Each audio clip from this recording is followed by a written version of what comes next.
guys, welcome to my channel, and in today's video we are doing a review of Black Panther and the world of Wakanda. So without further ado, let's just jump right into it. So first things first, it is based on a comic book, which is this one. Shall I bring it?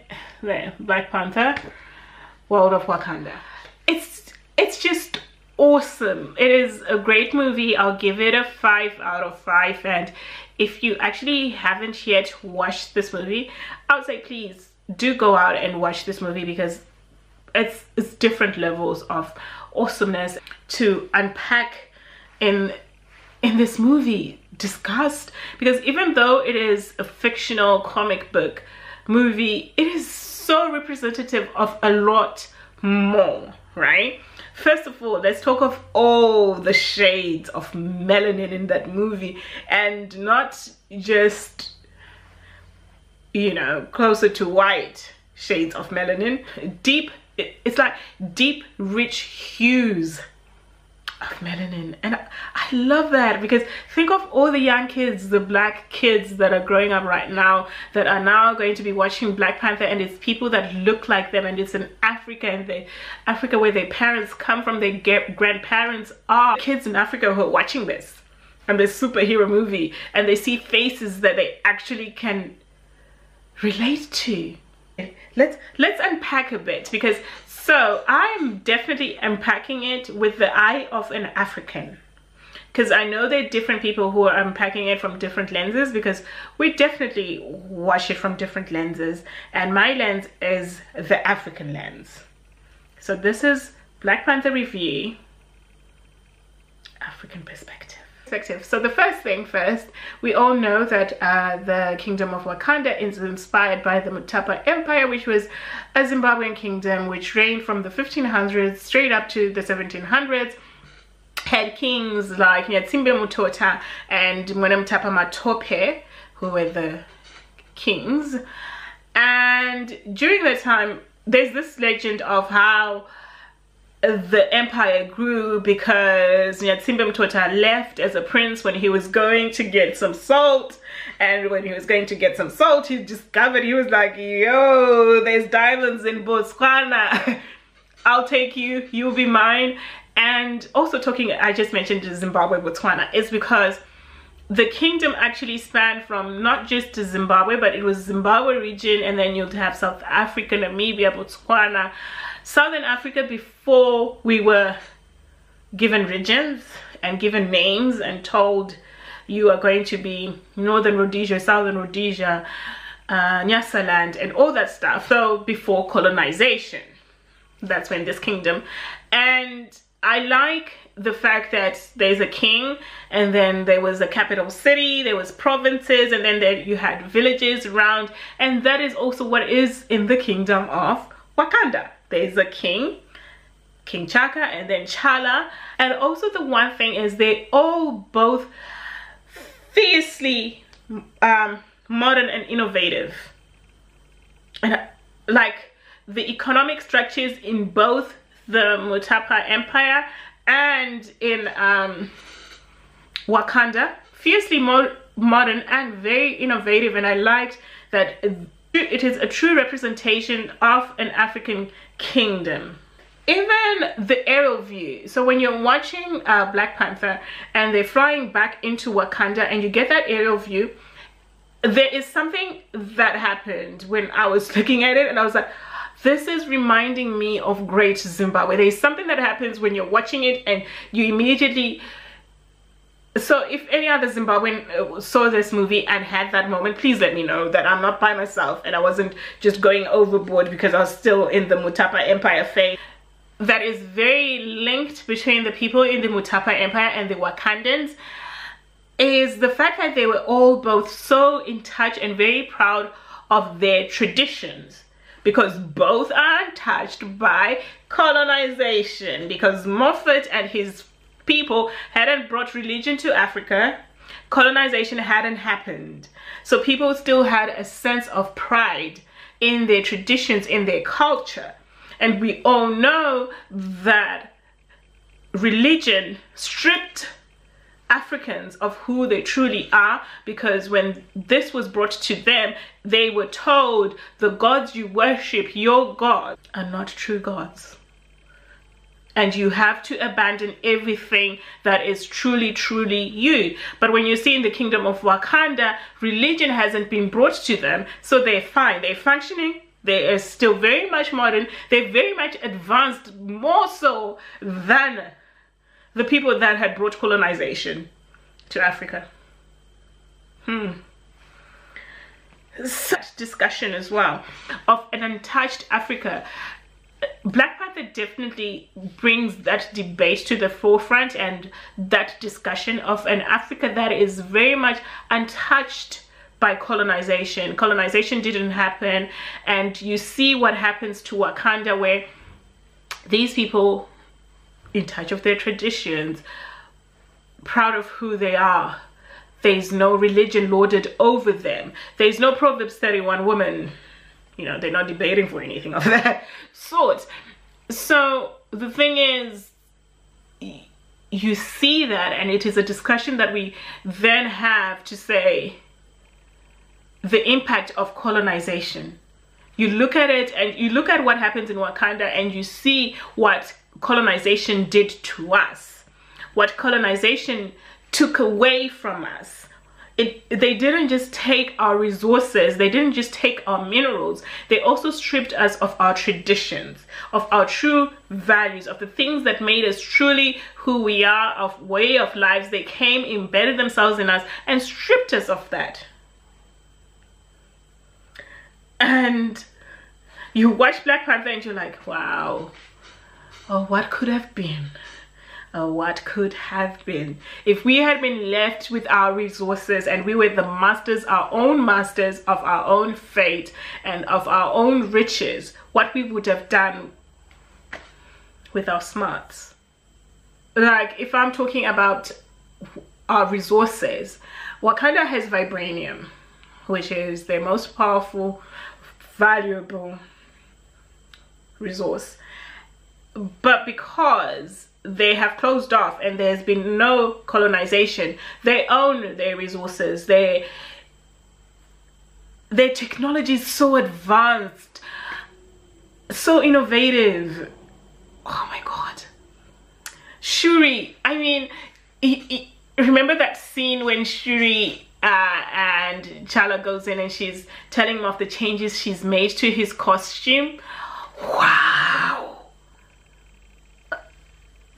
Man, and the fact that I just love Shuri, and when I did the BBC quiz, you know, it was like almost likely to be Shuri, and I was like, yes, I know, I'm funny and I'm smart and innovative and a geek. Shuri as well. It leads into the discussion of the Dora Milaje, which was a fierce all-woman army in Wakanda with Okoye. And so loyal. They are so loyal, those women. Such a fierce army. Loyal to the kingdom. Loyal to Chala. And oh my God. And when you look into it, it's actually an inspiration. Like, that army is an inspiration of a real life army from the now Republic of Benin, the Dahomey Amazons. Like, they were all woman army, and that's where that inspiration came from.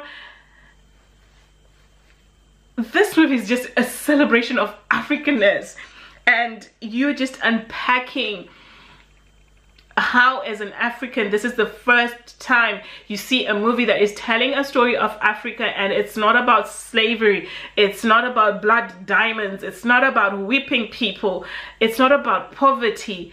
It's the representation of women in Black Panther, and how Chala treats the women. He really treats them with respect as his equals, values their opinion, values everyone around him, Nakia, Okoye, his sister.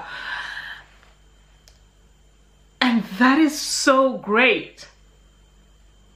Then when you flip it and you put it against Eric Killmonger, and you have that whole difference of how Eric is treating women, and there's no respect there.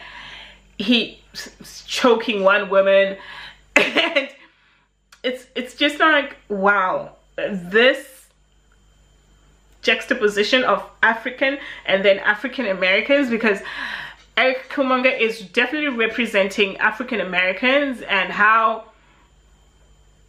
they feel towards Africans and how they feel about the impact of slavery and what happened, and how there is this disconnection between African Americans and their Africanness, and which actually is also greatly explored in a fictional book called Homegoing, which I will review, and the video will come up after this video. So after I post this, a review of Homegoing will come, and it also it does touch on that subject. It does discuss that whole disconnect of Africans and African American, and that juxtaposition of how they put them together, same people but totally different. And I feel like it also begs the debate of African versus African Americans and how they feel towards each other, and how Eric represents anger and resentment, and also he's like a revolutionary grown rogue. Like, he wants to do right, but he's doing it with, he's got so much anger and hatred in his heart as well. Like, yes, understandable, these people killed his father, but there's also this abandonment. He also has abandonment issues of these people just left him to be, and he has suffered. And even though this guy has gone to MIT, he's done so much and so well for himself, considering the background, his background. He's not out here giving Jay-Z inspirational 444 speeches and talking of, oh, we can all make it and this and that. He's really out there to look for vengeance, to say, this was imposed on me and I'm going to make it right. Though the way he then goes around doing it, he's looking at T'Challa and he's like, well, you're too passive. I really don't like your approach. Because T'Challa is like, there's a way this could be remedied, and he's like, no, right? And he's like, throw me to the water, because I'd rather go with my ancestors who said death was better than bondage. Because we know for slavery there were definitely many people who jumped off the ships because death was better than bondage. And this is a comic book movie, but it really makes you think of all these things. So many layers to unpack, so many discussions to talk about. And I would really love for an African American to do this and talk about their own view of their representation via Eric Killmonger. With me and the representation of Africans in T'Challa, I understand his approach. I understand them closing off their borders and trying to do things insular, because it wouldn't be the first time. China has done it. China has closed off its borders and decided to work within itself, and then decided, okay, on our own terms, we will deal with the outside world.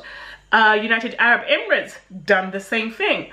And so I understand with this version of fictional African uncolonized country deciding, no, we will do our own thing, and then we'll help the outside world on their own terms. And yes, it wasn't T'Challa's, like, it was his father, King T'Chaka, who really was not happy about dealing with the outside world. T'Chaka comes in and he reforms it, and he's like, there is a way we can connect with the outside world. But I love the fact that it's on their own terms. It's on what they want to share with the world. And I love that the perception the outside world has of Wakanda is it's a poor, impoverished country of farmers, not realizing, oh, they have vibranium and they're doing really, really good. Costumes, oh my god, because it pays homage to the Maasai, the Ndebele, the Swazis, the Xhosas, the Zulus, the Dinka. It's a lot of richness of African culture. The Tuareg, it's everything that's happening there. And Ruth Carter just did her job. She did that. She did her damn thing.